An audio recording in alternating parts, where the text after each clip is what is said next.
Hello, this video is part of a series of screencasts on the Varwin platform and its components. In this screencast, we'll take a look at assembling an application and launching it. Any project on the platform can be exported or simply saved. There are two ways of exporting a project. Saving metadata, which means extracting the project sans the locations and objects, which implies that all of the components are already on the platform of destination. Or build an application. By pressing the Build button, you pack all the content into a standalone application. To launch the application, simply launch the file and a window in VR mode will appear. To export, you need a project that has at least one scene. We have two options of how we save our project. Save project metadata first. A save window pops up. Type in the project name and save the file. Second option. Press the Build an Application button. Type in the project name and press Save.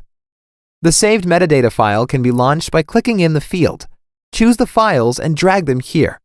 We'll add the saved metadata file onto the platform and update its listing. The assembled application file can be opened with a double click. Let's open it.